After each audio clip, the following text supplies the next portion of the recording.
Hey VC, what's up? It's me, yours truly. I am back to post a quick video here. This is just kind of a recent finds video. You know, some things that I've picked up in the past few weeks. Some cool VCLT, and yeah, and also kind of one artist I want to highlight with some cool reissues that came out. As a matter of fact, I'm scared I might blab on a little bit long about that, so I'll probably just actually make a second video after this, just talking about this particular artist and just kind of share some of the pickups here. But I do want to mention before I actually dive into it, I was at a store a couple days ago, a place called Recycled Records in Springfield, Illinois, and it's it's about an hour and a half, 2 hour drive from me, but every now and then I'll trek up there just to kind of check things out. And when I was up there this time, I was actually in the store looking at some stuff. I was on the phone with Billy Hurst, one of our fellow VC members here, and while I was on the phone, this guy kind of walked past, and he just made a comment like, love your videos or something. And I was like, thanks, man, really appreciate it. And he didn't try to engage me in conversation because he saw I was on the phone. But I was wanting to connect with him, and then when I went downstairs to grab the guy to open the cabinet, we kind of walked past each other again. And as soon as I was done with the guy that was helping me, I actually went and looked for this particular guy, and he'd already left. So I was really hoping to connect with him because obviously someone here in the VC, if we're shopping in the same store, we must live somewhere in the near vicinity of each other. And I just really wanted to kind of catch up with him and hook up with him. So yeah, hopefully, man, you're seeing this video, and if so, please shoot me a message down below. Would definitely love to connect sometime, maybe meet up there at Recycled Records again, or some other place, and just kind of, hook up. That'd be awesome. So yeah, shoot me a message. Let me know. I hope you see this. So let's start off here with a very, very cool VCLT piece that I was totally not expecting. I was expecting a couple of packages, so when I got home, I had my hands full and everything else, and I just picked it up and came in and opened it up, and I was like, whoa, that's not what I ordered. As a matter of fact, this was a heck of a lot better than the two things I was waiting to come in. But I went back and looked at the address on it. It was from my boy Billy Hurst here in the VC. It just sent me some unannounced, incredible VCLT of this fine thing right here, which is Van Halen's 1984 Japanese pressing in just absolute mint condition. It had a really cool Christmas card that he included in there as well. So yeah, just totally out of the blue, man. I was so freaking pumped when I opened up and saw that. And I mean, really, Billy, man, you just made my entire Christmas with that piece right there. It's been a long time since I've opened up a gift and actually had like a shock effect, because I had no idea this was coming. But yeah, but Billy is my boy. I mean, we've been getting to know each other a lot more over the past, what's it been, like a year and a half, 2 years or something like that. And we're chatting and always talking about things that we're looking for and things like that. And two of the things that I really had on my radar was Van Halen's 1984 and OU812 Japanese pressings.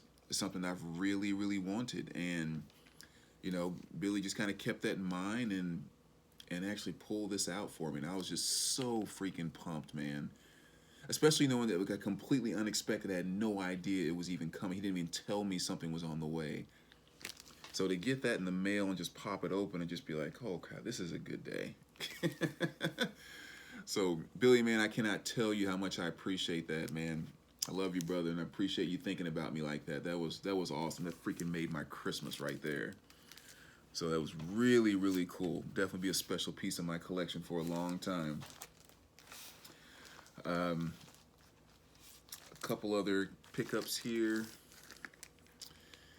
I decided to go ahead and upgrade to the MoFi pressing of the Miles Davis in a Silent Way. I mean, this is like my second, third favorite Miles Davis album. So, I was like, come on, that's probably one I need to have a nice MoFi pressing of.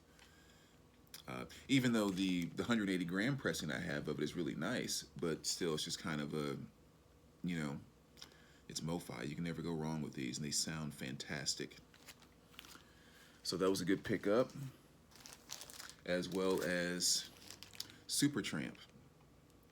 So I think this is actually a reissue, not a reissue, but a second issue for Fikes. I think they did one of these prior. But yeah, I mean, it's a classic album, Breakfast in America. Really good album too. I think this is one of those ones that you tend to kind of forget about. I mean, you don't forget about, like, you see the cover and it's instantaneous, but I think sometimes you tend to forget about just how good the album is from front to back, or at least I do. Then I'll sit down and listen to it like I did the other night, and it's just kind of, geez, I forgot how great an album that is. They're definitely my favorite album by them. My favorite song is going to be Take the Long Way Home, but still, there's so many good tracks you can pick off of this album that's not even funny.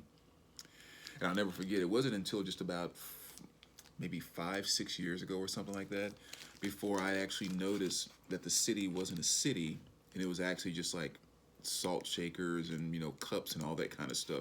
It had been that many years that I just never caught on to that. So, but yeah, great album. I'm definitely glad Mobile Fidelity reissued that one. The Untouchables Bicorn. I decided to go ahead and upgrade this to the music on vinyl pressing. I actually do have an original pressing that's in pretty good shape, but again, you guys kind of know I'm really getting into the music on vinyl stuff, so I decided just to go ahead and sell that one in. But yeah, I mean, I'm not gonna say it's their best album, but I mean, it does have the song Here to Stay on it, which is one of my top 3 favorite Korn songs. So in that regard, it's definitely one that's high on my list, and so another nice pickup there. Took them a while to reissue this, but they finally did. Supremist Brown album. And this is a weird one too, because this is probably not my favorite album by them, although it does have my favorite song by them, which is Shake Hands with Beef. But yeah, it's just an album that I've wanted so bad for so long. When I first started collecting, there was only the original pressing that had come out in like '97, I think, and those were going for like $100 or whatever, and I didn't like it that much, but it was just something about the Brown album. I wanted it on vinyl, so I was really kind of happy that they reissued it, and it's nice 2 LP pressing, sounds pretty good, and all that great stuff. So. And it's really funny too how I discovered this album in the first place. I'll never forget this. My girlfriend at the time was going to I don't know if it was a bachelorette party or something. That wasn't a bachelorette party. It was something else. But anyway, so we went to an adult bookstore to get bags, cards, and all that kind of stuff. So we go in there, and she's kind of looking around, she's digging through that, and I'm just kind of following her around, and we're looking at different stuff. And the guy that's working there is just like playing music or whatever. And so I hear the song Shake Hands with Beef come on, and like all of a sudden I'm like totally distracted, and I'm like, hold on, I'll be right back. And so I actually went up to the guy at the counter, and I was like, dude, what is that you're playing? And he was talking about Premise and the Brown album. That's kind of really how I first discovered them, because I didn't know anything about him at all.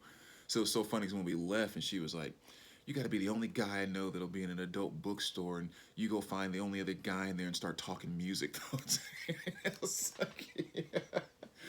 So that always reminds me about how I first discovered this album, which I thought was kind of funny. Actually, he was playing something else that day too, that I discovered. It was something by Pantera. I can't remember what it was, but I was still fairly new to Pantera at the time too. So I was like, what was that other thing you were playing?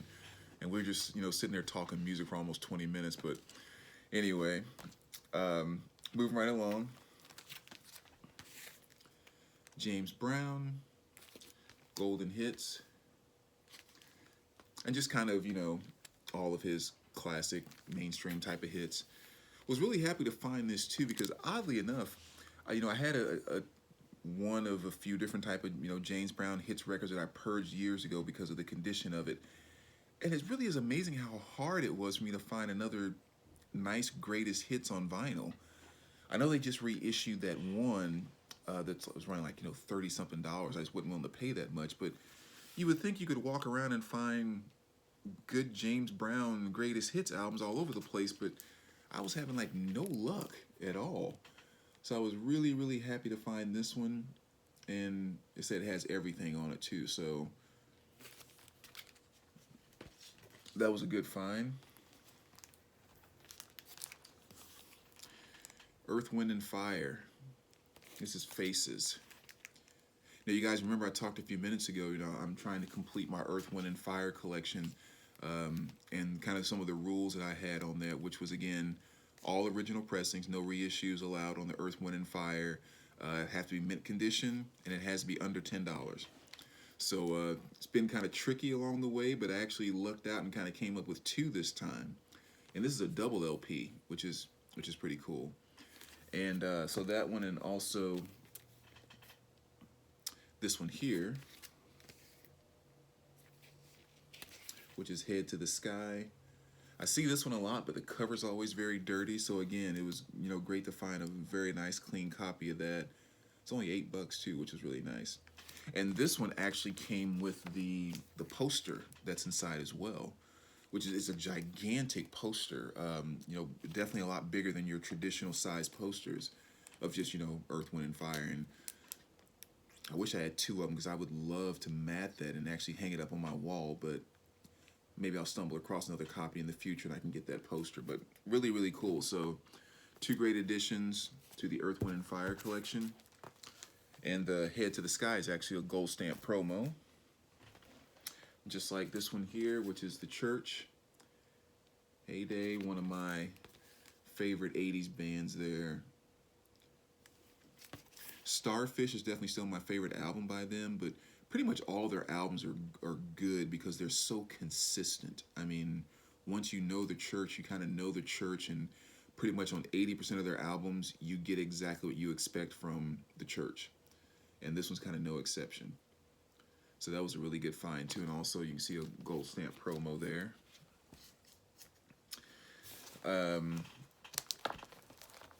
It's got three more quick pieces here. Two of these kind of have a cool story behind them. This is Alice Cooper, Easy Action. This is the reissue. It's a gold vinyl, which you guys know I'm not very fond of colored vinyl, but for the most part, I don't have a ton of Alice Cooper on vinyl. I kind of have some of the core pieces, and this is one of the albums that I really, really like by them. I pretty much have almost all their stuff on CD. I'm missing just a few, but yeah, this is one that I really wanted on vinyl, and finding just a good original pressing of this in mint condition was just becoming very hard to find. So I went ahead and picked up the reissue here. And if I do stumble across a nice mint one, of course, I'm going to pick it up in a heartbeat. But definitely a cool album, just one I just had to have in my collection now. So, this has one of my favorite songs by them in period, really, which is Shoe Salesman. I think that's one of their best songs, and, that's a lot saying with Alice Cooper, but just something about that song is just so simple and just so beautifully musical in my opinion that it's one of my favorite by them. So very, very cool stuff there. And these last two, kind of some cool stories here. You guys know I've recently started getting into Ecstasy and the group, and I've been picking up a number of their CDs, but I finally found this on vinyl, which is Drums and Wires. And kind of the funny story by this is I've been looking for this and found a couple of copies that were kind of in rough condition, and one even had someone, they wrote their name like right there in black marker, and it's like, oh. But because that's at a local store I go to, so I see it all the time. But I was in a store the other day, and I saw a guy that handed some stuff, to sell to the store to trade in, and they were walking back, and the guy was like, I'll give you like $15 trade for these. And I saw this one, and there was some Roxy Music stuff in there, and a nice stack of like 4 or 5 records that he had. And so the guy was like, okay, I'll think about it. And like he walks in there, and I was like, $15. And I walked up to him and I said, hey, is that Ecstasy in that stack that you had over there? Is that like mint condition? He said, yeah, it's perfect. I just have 2 copies of it and decided to get rid of one. I was like, dude, I'll give you $15 just for that one. you know. And so he was like, cool. And so he pulled it. She didn't trade any of the stuff because it was actually, he did actually get kind of low ball because he had a lot of really good stuff on there that he could have easily sold any one piece that he had in there for well over $15.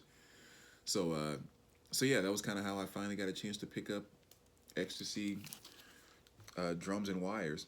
One thing I didn't know though was on the CD, um, there's a couple of songs on the CD that are not on the vinyl, which I didn't realize that there was a difference in that. So that kind of threw me off a little bit, but still overall a great album, and glad to finally get the Ecstasy started on my vinyl collection. And then the last one I want to show here, this was a gift from my ex-girlfriend's son that he picked up for me, which was a copy of Jimi Hendrix Axis Bold as Love. Of course, you guys know this album inside and out. Yeah, so that was really cool of him too. I mean, and he's about to turn 16, or he just turned 16 actually. So her and I, we dated like, geez, I guess we stopped dating like maybe, I don't know, 4 years ago or something. I mean, it was a little while ago, but we've been really good friends ever since. Like, arguably my best friend actually. And of course, now I bonded with her son. I first met him when he was, geez, what, 8 or 9 or something like that. So yeah, I think it's really been good that we've been able to, like, stay really good friends, and I'm still really tight with her son and all that good stuff. And so yeah, he was really pumped to, get me a record for Christmas, kind of thing. So and I was like, yeah, man, Jimmy's always a good one. So yeah, I do have an original pressing of this, but it's kind of nice to have the reissue as well. So yeah, I won't say his name on here, but thanks, man, if you're watching this. I appreciate you getting that for me. Awesome Christmas gift. And the last thing I'll finish up here on this video, just a couple cool CDs I want to share. Grace Jones, I'm working on trying to get her full discography, but mainly just on CD. I'm not shooting for that on vinyl. But this is a Bulletproof Heart. Some really cool stuff, as well as Night Clubbing. And Grace Jones is awesome. I love Grace Jones to death. I mean, it's like her music, I like it. It's not like something I listen to and think that's the most incredible thing ever, but I like it. And mainly I like it because so much of her and her personality comes through her music. And I love her as an artist, as an actress, in the whole nine. I mean, if you talk about a woman that just really, just is just so free with just expressing exactly who she is and her creative side. I mean, I think she does it as well as any artist has ever done. And she was never afraid to step outside the box, and not always necessarily in a dark way, but just kind of in a just being creative kind of way. I've always had that love for her with that. So, you can definitely sense that within her music. And then here we have a little Jefferson Airplane, Japanese pressing, or a Japanese CD. Didn't have the obi with it, which kind of made me go, but still, I mean, I found that on the shelf for $5. So talk about a heck of a pickup. So that was great. Last piece I needed from my Iron Maiden CD collection. This was the one, the X Factor, that I just never had a chance to pick up. Every time I found it, it was like, a brand new copy that was like $12.99. And it's like, I have it on vinyl, and it's not an album that I'm like craving that hard. So found a nice used copy there for only $4 actually, which was very nice. Band in the USA. That was a good high school find there. Ray Parker Jr.'s Greatest Hits, another nice CD. And the main reason I wanted to show this one here, because I'm not showing all the CDs that I picked up, but this has the song I Still Can't Get Over Loving You. I've seen this on, like, Mojo had a, top 10, stalker songs of all time. And, I've seen those different lists and videos and stuff that people have done on YouTube. And never once have I seen the song I Still Can't Get Over Loving You by Ray Parker Jr. on any of those lists. And to me, it's one of the best stalker type of crazy love stalker songs ever. I mean, it puts Every Breath You Take at a far second. And all I'm going to say is just go listen to the song from front to back, and I think you'll probably agree with me on some level. Not that you like the song better than other songs, but just when it comes to the lyrics and the stalking aspect, it doesn't get any crazier than that. Because it's really weird how he does it, because he starts talking in the song and it's just like I'm hurting, I can't get over you, I'm still in love with you, I just feel so bad. And like somewhere right towards the middle, towards the end of the song, it's like he snaps and it completely turns around and it becomes you'll never leave me. If you try to leave, it's the last thing you'll ever do, because I ain't through loving you. And like it just turns totally psycho. So if you're not familiar with that, definitely go check it out. And the last CD I'll share here is Indigo by Wild Nothing. One of my favorite dream pop bands. I think this was their 4th album. And I listened to it actually last night. I just got it a couple days ago.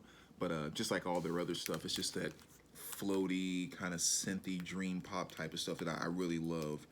And I was really proud of myself on this album too, because when I was in the store, they had the vinyl there, which was like $18.99, and I originally had grabbed that because I love Wild Nothing. I had their first 3 albums and the whole 9.